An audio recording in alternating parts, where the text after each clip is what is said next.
حضرت عبداللہ ابن عمر رضی اللہ تعالیٰ عنہ سیدنا فاروق اعظم رضی اللہ تعالیٰ عنہ کے صاحبزادے ہیں، اور ان کی ہمشیرہ سیدہ حفصہ رضی اللہ تعالیٰ عنہ حضور کی زوجہ محترمہ ہے۔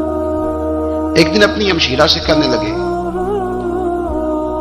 کہ نبی کریم صلی اللہ تعالیٰ علیہ وسلم گھر میں آئے نا، اور اگر حضور غم امت میں پریشان نہ ہوں، طبیعت کو حشاش بشاش دیکھو، تو ذرا پوچھنا تو صحیح حضور کا میرے بارے میں کیا خیال، پوچھنا تو صحیح کہ کریم کی بارگاہ میں میرا کیا مقام ہے، میرے بارے میں حضور کیا فرماتے ہیں۔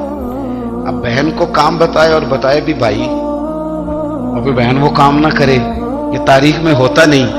حضرت عمر فاروق رضی اللہ تعالیٰ عنہ کی صاحبزادی ام المومنین رضی اللہ تعالیٰ عنہ فرماتی ہیں کہ میں تو بس منتظر تھی، انہوں نے تو کہا تھا نا کہ اگر تم حشاش بشاش دیکھو تو بات کرنا، لیکن حضور تشریف لائے، میری باری تھی، میرے گھر تشریف لائے، کھانا پیش کیا تو فوراً میں نے عرض کی حضور ایک بات پوچھنی تھی۔ حضور نے فرمایا پوچھئے۔ میں نے عرض کی حضور میرے بھائی عبداللہ ابن عمر کے بارے میں آپ کا کیا خیال ہے؟ نوجوانوں میری بات پہ غور کرنا، میرے بھائی کے بارے میں آپ کا کیا خیال ہے؟ تو نبی کریم صلی اللہ تعالیٰ علیہ وآلہ وسلم نے میری طرف دیکھا، اور پھر حضور زیر لب تھوڑا مسکرائے، اور بریلی کے امام کہتے ہیں کہ حضور مسکرا دیتے تھے نا تو جو بڑا دکھی ہوتا تھا وہ بھی ہنس پڑتا تھا۔ اب سوال پیدا ہوتا تھا کہ پھر تو اس مسکراہٹ کے لیے انتظار کرنا پڑتا ہوگا کئی مہینے کہ حضور مسکرائیں تو رونے والے ہنسیں، تو اعلیٰ حضرت فرماتے نہیں، انتظار نہیں کرنا پڑتا، یہ مسکراتے رہنا تو حضور کی عادت ہے۔ جس کی تسکین سے روتے ہوئے ہنس پڑے، اس تبسم کی عادت پہ لاکھوں سلام۔ یعنی یہ تو عادت ہے حضور کی مسکراتے رہنا، اس کے لیے انتظار نہیں کرنا پڑتا۔ بھائیو آپ خیال رکھیں گے، غور کریں گے، حضرت عبداللہ ابن عمر رضی اللہ تعالیٰ عنہ کے بارے میں پوچھا تو سیدہ فرماتی ہیں کہ نبی کریم صلی اللہ تعالیٰ علیہ وسلم نہ زیر لب مسکرائے اور فرمائے حفصہ تیرا بھائی ہے تو اچھا، لیکن میں نے سنا ہے کہ عشاء کی نماز پڑھتا ہے تو فجر تک سویا ہی رہتا ہے۔ او نوجوانوں، 10 بجے تک سونے کی بات نہیں ہوئی، 9 بجے تک سونے کی بات نہیں ہوئی، 11 بجے اٹھنے کی بات نہیں۔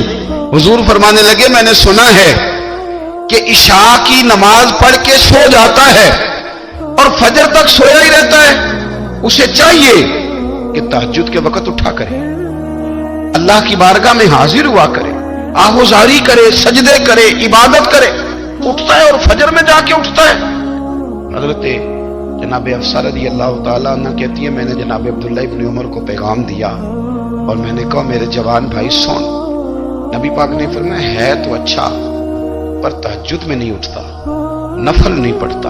او میری ملت کے جوانوں، مزہ نہیں آ جاتا جب ساری دنیا سوئی ہو، ساری دنیا، اور بستر بھی گرم ہو اور نیند بھی پورا غلبہ کر رہی ہو، اور اچانک گھنٹی بجے دماغ میں، آنکھ کھلے، گھڑی پہ نظر پڑے، 3:30 4 بجے کا پیغام گھڑی بتائے، اور کوئی چڑھتی جوانی والا اٹھ کے وضو کرے، اور جب وہ مصلی کھول کے بچھائے تو مدینے والے محبوب کہتے ہیں کہ ہر نماز پہ رب ثواب دیتا ہے، اور جو اٹھ کے تہجد کی نماز پڑھے اسے دیکھ کے تو رب مسکراتا ہے، جو اس کی شان کے لائق ہے، جو اس کی شان کے لائق، وہ مسکراتا ہے، خوش ہوتا ہے کہ میرا بندہ تہجد میں اٹھ گیا، وہ مسکراتا ہے۔ کاش ہماری صبحیں کبھی اپنے مالک کے نام ہو جائیں، کاش کہ صبح حضرت ابو الحسن رحمۃ اللہ تعالی علیہ حضرت معاذ ابن جبل رضی اللہ تعالیٰ عنہ کے پاس بیٹھا کرتے تھے، فرماتے ہیں ان سے جو پیار بڑھا تو پھر میرا مصلی سے بھی بڑھ گیا۔ تابعی ہیں، فرماتے ہیں صحابی رسول سے محبت ہوئی تو ذکر سے بھی ہو گئی، پھر درود شریف سے بھی ہو گئی، محبت ان سے بڑھی تو پھر اللہ نے مسجد کا پیار بھی بڑھا دیا۔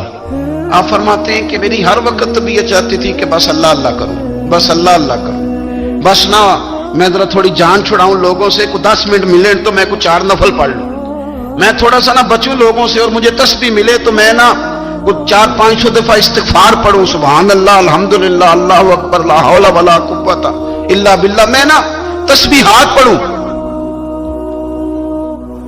فرماتے ہیں کہ بچے تھے گھر میں 6-7، غربت تھی، کام ملتا کوئی نہیں تھا، اور میں کام چور نہیں تھا، کام ڈھونڈتا تھا، پر اللہ کی قدرت کے کام نہیں ملتا تھا۔ فرماتے ہیں کہ میں نے ایک دن اپنی اہلیہ سے کہا کہ آج میں پھر جاتا ہوں کام ڈھونڈنے، تو میری بیوی بڑی فرما بردار تھی، پر اس دن نہ غربت کے ہاتھوں تنگ آ کے کہنے لگی آج نانا کوئی تو چیز لے کے آیا، تو مجھ سے بچوں کی بھوک نہیں دیکھی جاتی، سب روگاں دا روگ محمد جس دا نام غریبی، کنڈ بلا کے لنگ جاندے نہیں دوست یار قریبی، آج نہ کچھ لے کے آیا تو میں بچے لے کے میکے چلی جاؤں گی۔ شیخ فرماتے ہیں کہ میں بڑا پریشان گھر سے نکلا، پر میں نے صبح سے لے کے زور تک کام ڈھونڈا، کام ملا کوئی نہیں۔ تو میرے دل میں خیال آیا چلو کام نہیں ملتا تو اللہ اللہ تو کرے نا، چلو بندوں کی مزدوری نہیں ملتی تو رب کریم کی عبادت ہی کرتے ہیں۔ فرماتے ہیں کہ میں نے نا فرات کے پانی سے وضو کیا، نہر کے، شدید دھوپ تھی، ساتھ ریت تھی اور ریت تپ رہی تھی، میں نے اپنا رومال وہیں مصلی کے طور پر بچھا لیا اور فرماتے ہیں کہ زور سے لے کر عصر تک نماز پڑھی، دھوپ بھی پورے زور پہ، پر میرے سجدے کا ذوق بھی پورے زور پہ۔ فرماتے ہیں سورج بھی چمک رہا ہے اور رب کی عبادت کا ذوق بھی پورے زور پہ، میں سجدہ کروں تو پھر میرا اٹھانے کو جی نہ چاہے۔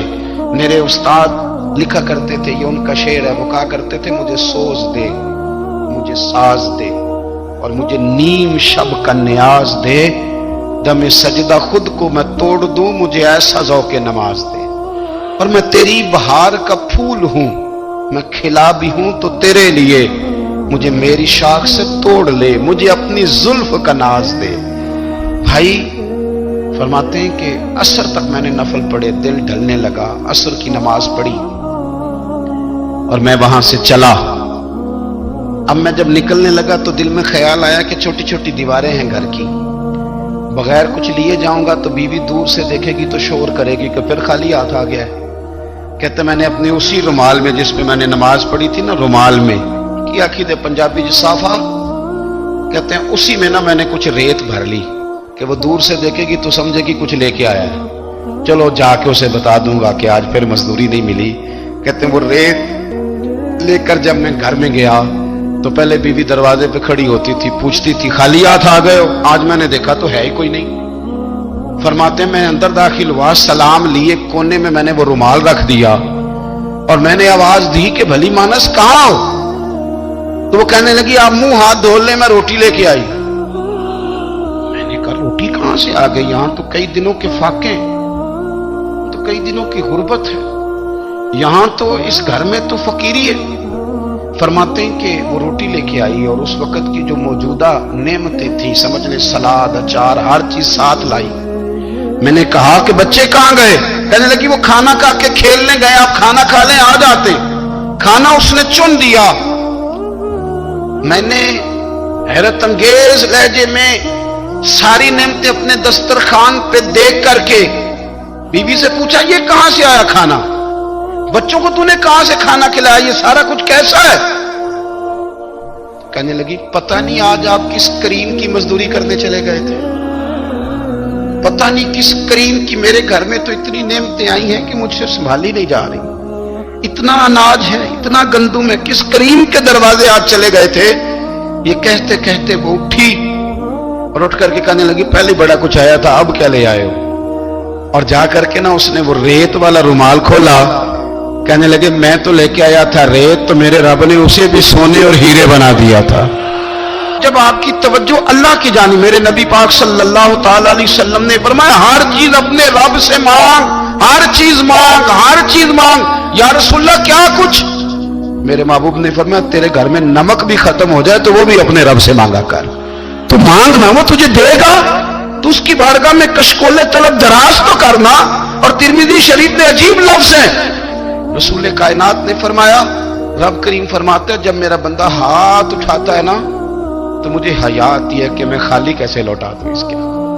اتنے بڑے بادشاہ کی بارگاہ میں، او بھائی لوگوں سے عزتیں تلاش کرتے ہو تو وہ کیا تمہیں عزت دیں گے؟ وہ تو کل اچھا کہتے ہیں پرسوں برا کہنے لگ جاتے ہیں۔ لوگوں کے سامنے گڈ بک میں آنا چاہو گے تو وہ تو سویرے تمہارے بارے میں کچھ کہیں گے، شام کچھ اور کہیں گے۔ اپنی روحانی زندگی آباد کریں، اپنے مسلح کو وقت دیں اور دنیا سے چھپ کر اس موبائل کو بند کر کے اور اپنے آپ سے بھی چھپ کے اور تنہا ہو کے چھپا کے سارا کچھ اپنے آنسو اپنے رب کی بارگاہ میں پیش کریں، اس کے حضور حاضری دیں۔ سنو نا ترمذی کی حدیث، اور اسے یاد رکھنا، نبی پاک علیہ السلام نے فرمایا اپنے دکھ لوگوں کے سامنے نہ بیان کرنا، سیٹھوں نوابوں کو نہ بتاتے پھرنا، دنیا داروں کے سامنے جا کے نہ رونا کہ میں تکلیف میں ہوں۔ فرمایا اگر دنیا داروں کو دکھ بتاؤ گے رب تمہیں کبھی غنی نہیں کرے گا، اور لوگ ہیں کہ الٹا مذاق اڑائیں گے۔ آپ کی جس سے بڑی پکی یاری ہے نا، پکی، وہ تب تک پکی ہے جب تک آپ نے 50,000 مانگا نہیں، اور جس وقت آپ نے کہہ دیا کہ میں مجبور ہوں میری مدد کر، تو پھر ختم ہو گئی دوستی۔ لوگوں کے تعلقات آپ کے ساتھ تب تک ہیں جب تک آپ ان سے کوئی ضرورت وابستہ نہیں کرتے۔ کریم محبوب فرمانے لگے بندوں کے سامنے دکھ نہ بیان کرنا، اللہ تجھے کبھی غنی نہیں کرے گا۔ تو اپنے دکھ اپنے رب کو بتا، تو دعائیں مانگ، تو اس کی بارگاہ میں حاضر ہو، تو اس کے حضور عرض کر۔ فرمایا اپنے دکھ اپنے رب کو بتا، وہ جلدی کرے یا دیر سے کرے تجھے ساری دنیا سے بے نیاز کر دے گا، تجھے کسی کا محتاج نہیں رہنے دے گا۔ اپنے مسلح کو، اپنی دعاؤں، ایک بزرگ فرماتے ہیں میں نے دعا مانگنے کا طریقہ اپنی بیوی سے سیکھا۔ دعا مانگنے کا طریقہ اپنی، سیکھنے والے تو اپنے بچوں سے بھی سیکھ لیتے ہیں، سیکھنے والے تو ہر ایک سے سیکھتے ہیں۔ وہ کہتے ہیں میں نے دعا مانگنے کا سلیقہ اپنی بیوی سے سیکھا ہے۔ حضرت وہ کس طرح؟ فرمانے لگے میری بیوی نے نا مجھے کوئی کام بتایا، کچھ پیسوں کی ضرورت کے لیے کہا، تو میں نے اسے کہا کہ بھئی ابھی میرے پاس نہیں ہے، کچھ دنوں میں آتے ہیں تو میں دے دوں گا۔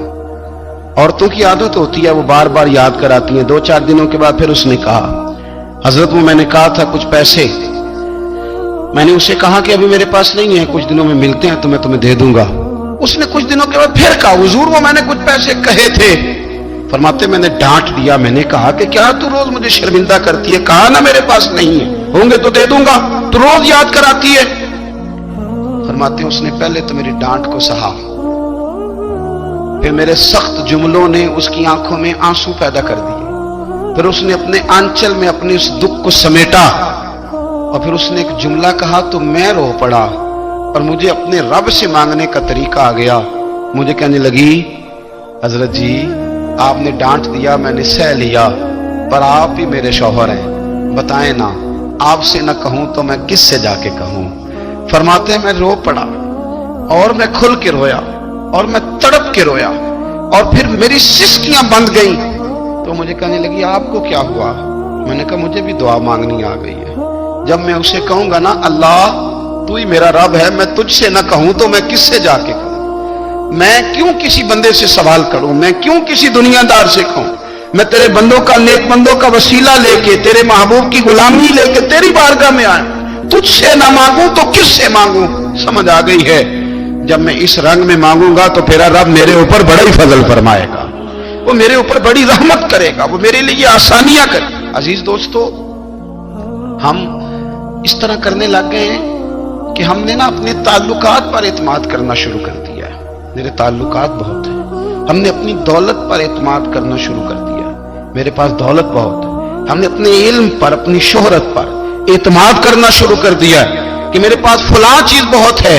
یاد رکھنا جب بے نیاز اپنی صفت بے نیازی دکھاتا ہے تو بڑی بڑی دولتوں والے مجبور نظر آتے ہیں۔ بھائیو جب انسان کا رشتہ اپنے مالک کے ساتھ ہوتا ہے پھر تو غم بھی کچھ نہیں کہتے، پریشانیاں بھی کچھ نہیں کہتی، پھر تو زندگی صبر والی، پھر تو زندگی توکل والی، پھر تو زندگی بھروسے والی، پھر انسان اپنے آپ کو رسوا نہیں کرتا، دنیا داروں سے امیدیں اس کی ختم ہو جاتی، امیدیں اللہ رسول سے لگا لیتا ہے، مضبوط ہو جاتا ہے، مضبوط، طاقتور ہو جاتا ہے، خوددار ہو جاتا ہے، باوقار باعزت ہو جاتا ہے۔ حضرت بہلول دانا رحمت اللہ علیہ بیٹھے تھے تو ہارون رشید حج کر کے آ رہا تھا، تو رستے میں حضرت شیخ سے ملاقات